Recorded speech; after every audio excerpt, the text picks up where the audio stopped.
Welcome back, guys. We are talking college football week 3. Some good games in here, some ones I really want to touch on. So we'll jump right into Friday Night Lights, U of A at Kansas State. What a embarrassing performance from this U of A team. The first 2 games, they did not look good at all, and that kind of carried over into this game. The thing is with this one is you look at the box score and you see Tatari McMillan had 11 catches, 138 yards. You're like, well, that's actually a pretty great game. That's where it ends. They were just not efficient in the red zone at all. This Kansas State team, big punt return for a touchdown kind of changed the momentum. It was kind of pretty even up until then.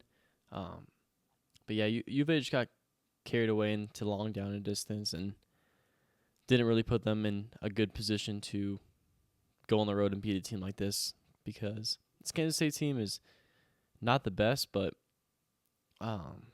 they just let Avery Johnson run all over them. He passed for 156, but ran for 110. That just can't happen. They're also efficient on the ground with DJ Giddens. He had 17 carries for 86 yards and a touchdown. But yeah, this game kind of got out of hand. End of the first half, towards the second half, and this U of A team just couldn't put points up on the board. And I don't know. I think McMillan is a NFL caliber player, but he's not really. He can win jump balls. He can win, like, every ball you throw out to him is his ball to win. But after the catch, man, I just don't think he's dynamic at all. He kind of looks like he's in slow-mo when he runs after the catch. Takes him a minute to get going. He's a big dude, so that makes sense. But yeah, Kansas State makes a statement at home against one of the favorites to win the Big 12 at the beginning of the year. But yeah, man, that's pretty much it. This U of A team is in trouble. Their in-state rivals, ASU, are 3-0, so that territorial cup at the end of the season might be a little bit more exciting than people would have thought coming into the year. Especially if they can't stop the run. Cam Scatabo is going to run all over them. But we'll go to number 1, Georgia, by the skin of their teeth, pulling off a win against Kentucky. This is just a weird game. Credit this Kentucky defense. This is where I'm kind of like iffy about Carson Beck, is like you don't see top prospects going like this and playing down to their level. Like, you don't see guys doing that that are supposedly NFL caliber quarterbacks, and he struggled today. But this Kentucky team, they were battling skin and teeth the entire game, and it's pretty fun to watch the team. This is why I love college football, is like at any given time, these guys are all 18 to 22, unless you're Cam Rising, you're 25, but mostly 18 to 22. Cam Rising stray in there, but this is why I love it, because you show up and the number 1 team in the country escapes by freaking skin of their teeth against a Kentucky team that has just no business on paper beating them. But you saw last week with Notre Dame and IU. You see it again this week. Fact of the matter is Georgia is still undefeated. That's what matters at the end of the day. But yeah, they have to go back to the drawing board and get right, because in 2 weeks they play Bama, and if they play like they did today against Bama, it's going to be embarrassing for them. But yeah, we'll go to Texas played UTSA, and this is what dominance looks like here. You go, Arch Manning had 223 passing, 4 touchdowns. Quinn Ewers had 185 passing, 2 touchdowns, INT. Arch Manning looked good, dude. He looked good. He looked dynamic. He had that big run that he took off for a long touchdown. kind of shifted to safety. It's fun to watch.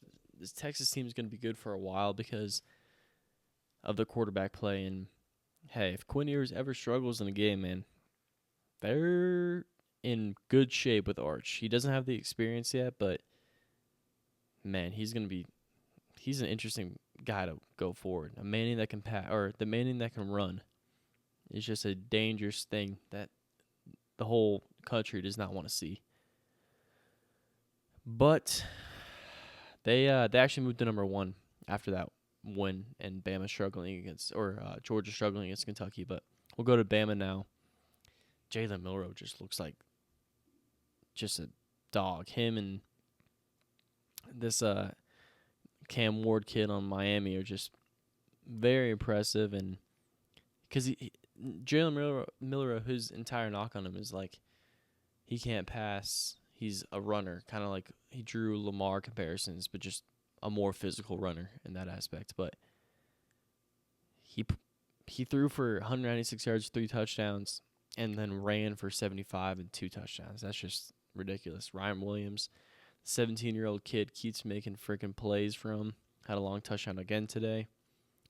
Finished with 78 yards. But, yeah, this is a 9 a.m. primetime game.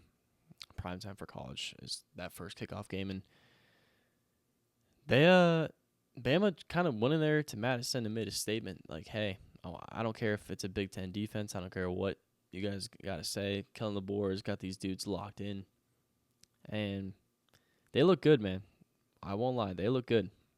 Ole Miss continues to roll. They win 40-6 against Wake Forest.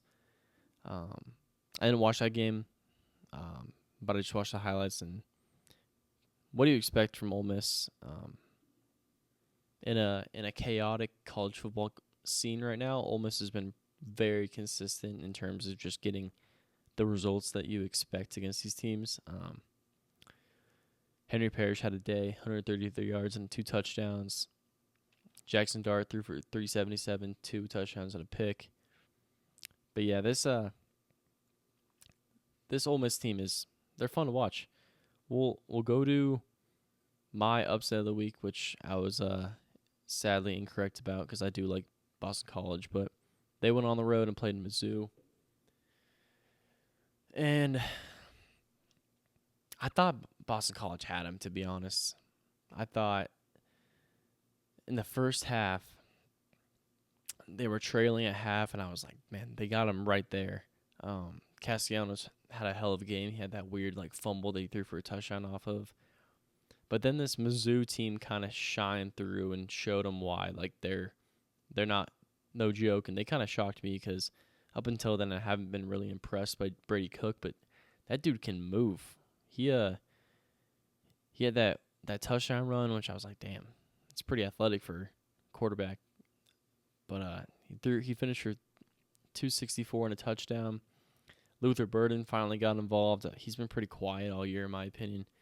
117 yards and a touchdown. He looks like the best receiver in the country to me. He looks better than T-Mac. He just has that, those, you can just tell. When you watched Jamar Chase play and stuff like that, those guys have a different gear to them. And Luther's got that gear to him where you can be like, damn, he stands out. Even when people try to bring him down, he's just built different. So, fun to watch, man. I wasn't really a hater of Luther Burden, but I wanted to see more from him, and he showed me that today, and it was fun to watch. That was one of the games I was like, damn. BC, I feel like some plays go their way there. They could have pulled that one out, but good Mizzou team. You can't take anything away from them. But jeez Louise, Tennessee is just running through people. They put up 71 against Kent State, but to just do it in this dominant of fashion with 2 guys rushing for over 100 yards. Nico didn't really have to do much.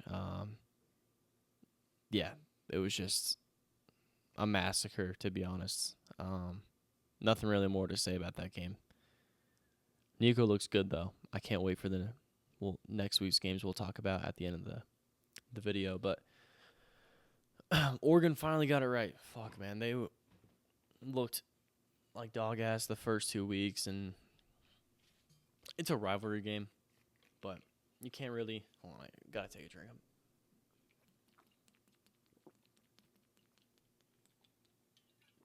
Throat's getting dry. Hold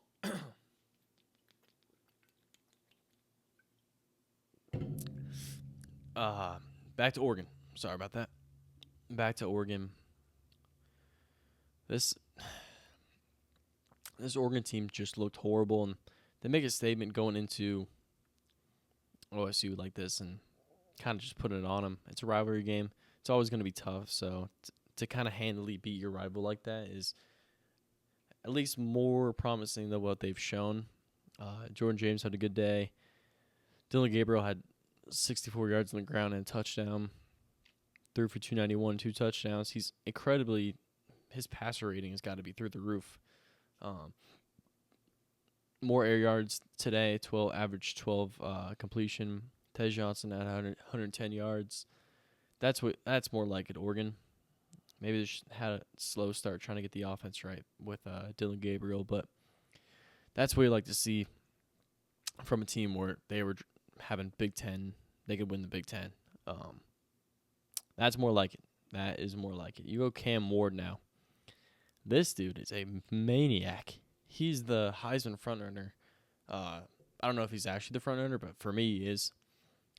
Throws for 346 and 5 touchdowns against Ball State. They win 62-0. Again, I know it's Ball State, but then you see what he did to Florida. I know Florida's on kind of like a skid too, but not easy games that they're playing. And I can't wait to see Miami in their later games in the ACC later on in the year to see what Cam Ward has got for them. But we'll go to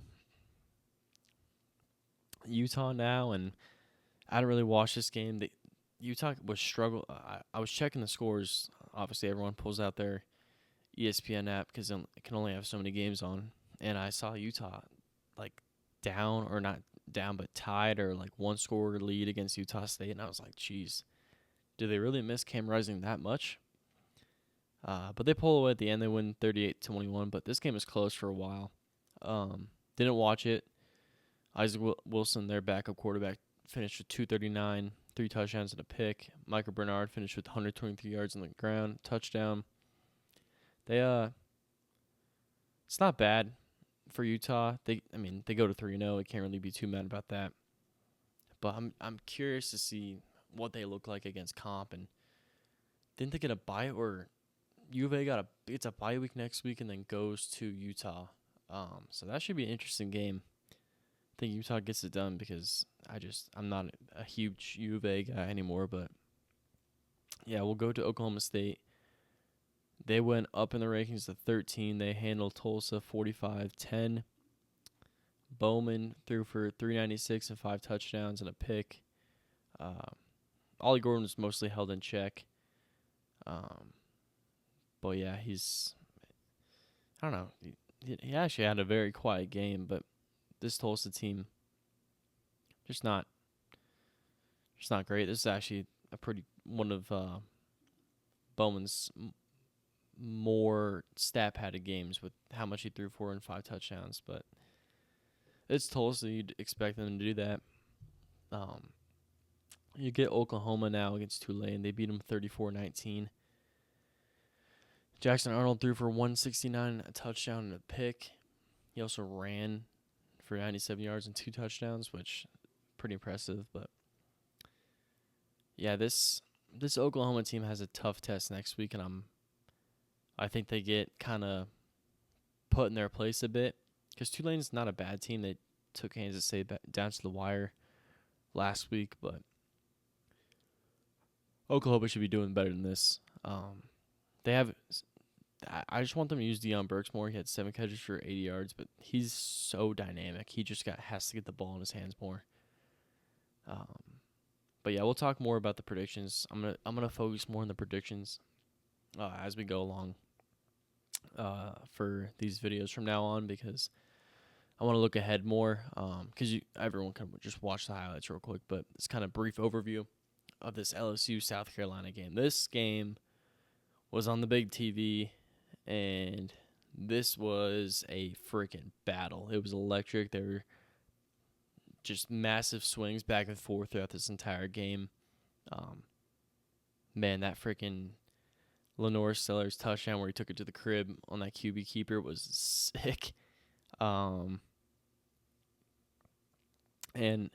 it's crushing for the South Carolina team because they're coming off a big win against Kentucky, and we saw what Kentucky did to Georgia. They played them close, so it's not a bad Kentucky team, but to have the number 16 team in the country on the ropes like that and to not finish it off hurts a lot. SEC game, you want that one. You really want that one if you're South Carolina, but Newsomeyer, I don't know, man. That pick he threw was really horrible. That tragically got called back because of the pick six or the hit on Newsomeyer after he threw it about one of their leaders. I think it's Kennard. Yeah, Kyle Kennard. But this LSU team scraping out wins, man.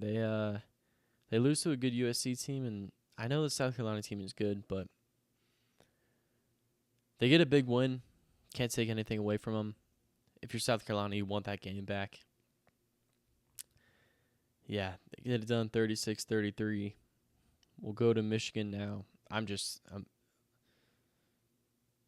To have a game, they beat Arkansas State 28-18.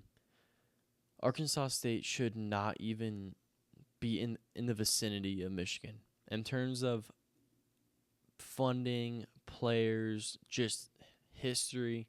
There's really nothing for me more to say than this Michigan team, but they don't really have a quarterback. He threw 3 picks. Michigan, I would be shocked if they were in the playoff. Their defense is gonna keep them in games because they're talented, but it's just like you can't expect a defense to go out there against these good teams and just be on the field the entire time. And then when you do get the ball, Warren just throws a pick and you're right back on the field. So look for Michigan to just. We'll go to the predictions next, but I'm not high on them at all. Notre Dame gets right after losing to NIU 66-7. They beat Purdue. Riley Leonard threw for 112 yards. Jeremiah Love and Riley Leonard combined for 209 rushing and 4 touchdowns. Yeah, they put a thumping on Purdue. It's a lot of anger and embarrassment coming out. But yeah, Nebraska handles Northern Iowa 34-3. Raiola threw for 247, 2 touchdowns and a pick. Yeah, this is gonna be they play like an NFL team, Nebraska. Like the way their scheme is, the way they're set up on defense. I just don't really. I think that Dylan Raiola, he has all the skills and he's just gonna get better from here on out. But I can't see Nebraska making it that far because I think this offense is lacking. And I don't really think they have like the skill guys to complement Raiola like he wants and kind of like how they need. They don't really have a go-to guy on that team. But yeah, Nebraska will be fine, especially like the next few years they'll be fine. But yeah, they beat Northern Iowa. We'll go to Illinois, who break into the top 25 after beating Central Michigan 30-9. Florida State, like DJ Uiagalelei is. It's what happens when you put so much pressure on a guy coming out of high school when he's not the guy. And you find out real quick at Clemson he's not the guy. At Oregon State, he goes there. You bring him out, he has a decent season. You bring him out. Going to Florida State, a team that got You could say snubbed last year from the playoff, but if we're going on the top 4 teams, I don't think Florida State deserved to be in there with their quarterback out. But, jeez, they lose. They fall to 0-3 after coming into the season as like I wouldn't see a playoff lock, but a lot of people had them in their playoff, their 12-team playoff. They just look awful, man. Memphis get the win 20-12. It's honestly just embarrassing from them. There's nothing else to say about that. NC State looks shaky again against Louisiana Tech. They're going to get stomped next week. We'll get to it. They win 30-20. Yeah, Texas A&M. They win 33-20. Marcel Reed threw for 178 and 2 touchdowns. That's more like it. Weigman should not see the field at all the rest of the season. He's just not. Reed's just better than him. And I don't know, the Florida Gators have a problem on their hands because they don't really have a true quarterback, and that messes with the system. I feel like they just got to pick one and stay with it. Like, if Mertz is struggling, you either make the decision next week to bench him like they did last week and just play Lagway, or not bench him, but he had a concussion, but to go away from him and stay like that, or you go to Lagway. There shouldn't be this like weird in and back and forth battle between them because quarterbacks run the offense differently, and it's different for receivers and blockers and running backs to get kind of a rhythm with that. But Florida falls to 1-2. That's not what you want to see if you're a Gators fan. Washington State beats Washington 24-19. That's a big win for that Washington State program. They go to 3-0. Georgia Tech bounces back, beats VMI 59-7. Pittsburgh goes on, beats West Virginia 38-34. That was a crazy game. But yeah, I think that's pretty much all the games that I wanted to touch on. Colorado, I guess we'll touch on them because Dion. They I don't know. Colorado thinks they have like this aura about them, and it's honestly just pathetic. I think Shador's extremely talented, but they just gotta pipe down because they can't be talking like this. Colorado State, and then just go and get dismantled by a Nebraska team. I know Nebraska's good, and I'm not gonna take anything away from them, but I don't know. It's extra. It's just not like you haven't done anything to kind of validate that type of behavior, to be honest. I sound like a freaking dad Karen, but sound like an old head, but you know what I'm getting at. This Cal team, they go to 3-0. They beat San Diego State 31-10. Hey, Cal 3-0. You can talk about strength of schedule and everything like that, but you can't take away 3-0. We'll go to next week now because I do want to talk about a bunch of games. Nebraska-Illinois is an interesting game because, I mean, Big Ten, and it's in Nebraska, which is why I'm going to give Nebraska the edge here. But look at this being a closer game than people think. I think Nebraska right now is -9.5. I don't know. That seems a little bit too big of a margin to me. This Illinois team is very talented. I want to see what they could do against sorry guys, it's very late here. Against an Illinois team that's good. Ohio State hosts Marshall, Clemson, NC State.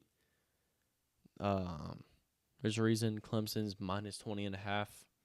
NC State is not good at all. I'm just disappointed that game is on ABC because I think before the season, NC State had all these transfers coming in. They were looked at as like they might be like a kind of a sleeper team to get into the playoff.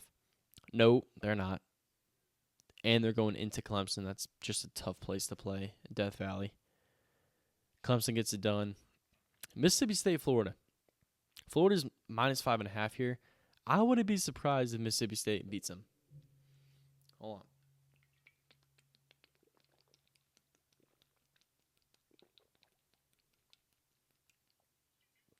This Mississippi State team, I was impressed by how they played ASU. I watched that game fully. This quarterback has some work to do, but I do like what they're doing on offense. I think this Blake Shapen kid's actually pretty talented. And I don't know. This is kind of one of my upsets to watch this week. Going into Mississippi State is never easy, and the way Florida's been struggling with their quarterback situation doesn't really make me that high on them. So I'm taking Mississippi State in that one. West Virginia hosts Kansas. West Virginia's actually minus 2.5 in that game. I'll take Kansas in that one. I think they get it done. But we'll go to, let's see here.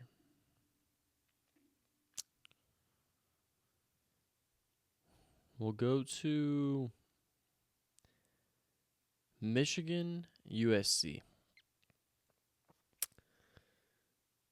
Going into Michigan for this USC team this place is going to be loud. It's going to be bumping. I'm very curious to see how Miller Moss handles all that. This might be if Miller Moss plays good, I'm big on Miller Moss. I'm riding that bandwagon. I'm not there yet. This Michigan team is not going to do anything against this USC defense. They threw 3 picks last week to an Arkansas State team that just has no business being on the field with that type of caliber of talent on that they have on that Michigan team. I like USC, but I think it's nervy early for them. It's going to be loud, but once they settle down, they'll be fine. Then you got Georgia Tech at Louisville. I skipped over Notre Dame against Miami, Ohio. Jeez, I hope they don't blow that, but I'll take Notre Dame in that. Louisville hosts Georgia Tech. I think Louisville's minus 10.5 or 10 right now. I don't know, man. I just think this Louisville team, 2-0, coming off a win against Austin, PA, and Jacksonville State. They haven't played a team like the Georgia Tech team yet. I think the Georgia Tech team gives them problems, and I think they get the dub. I'm taking Georgia Tech in that game. You got Northern Illinois is in the top 25 now. I think that's so funny. They've earned it. They're 2-0. And they play a Buffalo team. They should stay undefeated, go to 3-0 after that game, but good for NIU, man. After that interview with the head coach after the game, I was like, damn, I'm a Northern Illinois fan. I never thought I'd say that, but Auburn hosts Arkansas. They're favorites, Auburn's favorites. I'm going Arkansas. I'm a huge fan of that quarterback, man. He makes some mistakes, but I think he's an X factor. Taylor Green, taking Arkansas in that game. You got the Arizona State Sun Devils going into Texas Tech. This is by far Arizona State's toughest test. Texas Tech is a tough place to play. I think this game is going to be fun. The game plan for every team should be stop Cam Scatterbo and let Sam Levitt beat you with his arm. Texas Tech is favored by -3 right now. The over-under is 60.5. I think it's going to be a high-scoring game. I'm with them.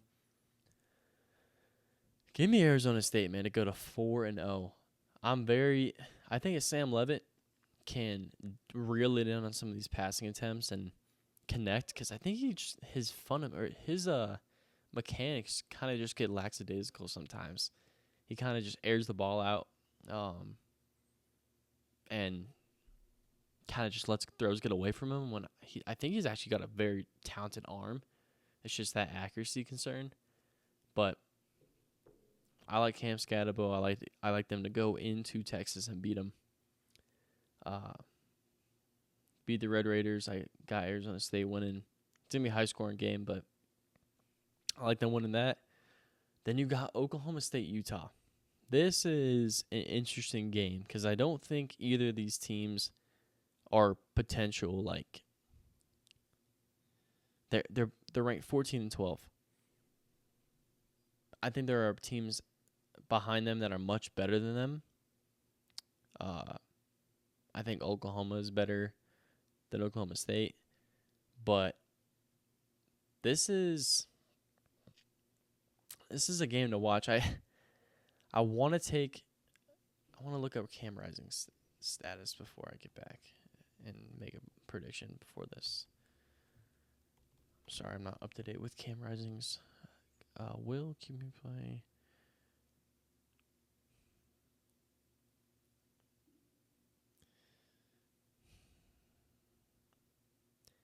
Cam Rising will be good to go against Oklahoma State. All right.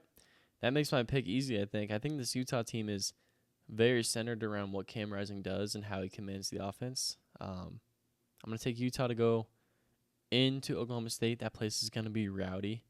I want Utah to stifle Ollie Gordon. Think if they do that, and try to let Bowman beat them, I think they win that game all day. I'll take Utah. We got a Miami team going to South Florida that gave Alabama some trouble.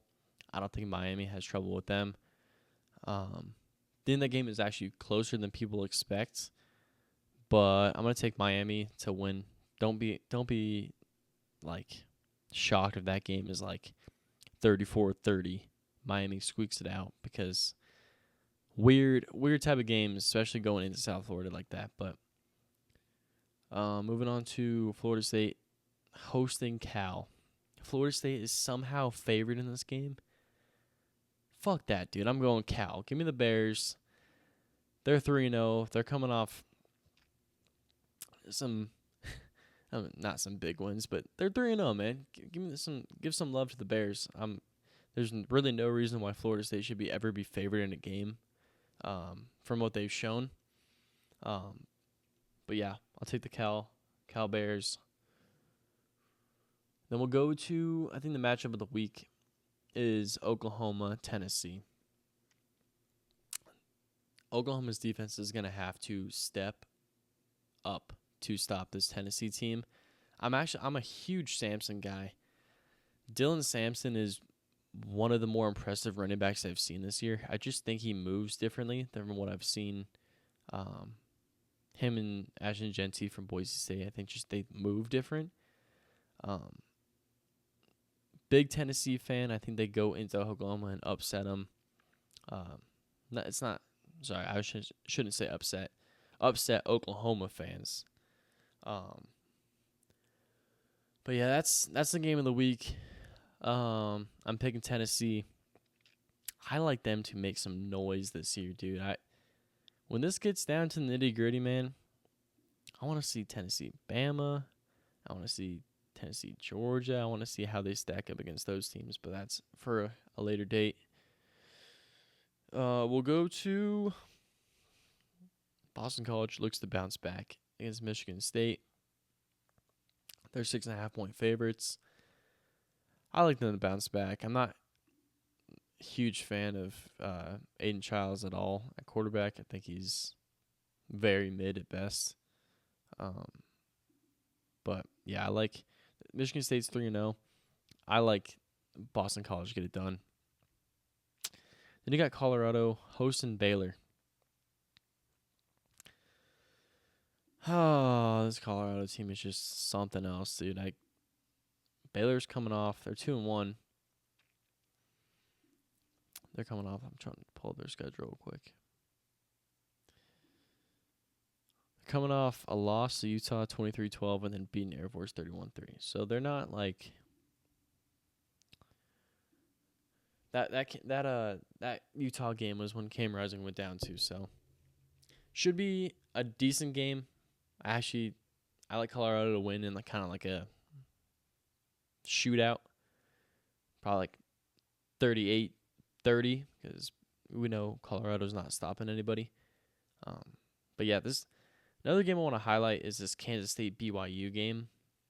BYU's 3-0, and they're coming off a impressive win against SMU and then beating Wyoming. This might be another watch where you're like, this BYU team might give Kansas State some fits. And give me BYU to beat Kansas State. Give me BYU.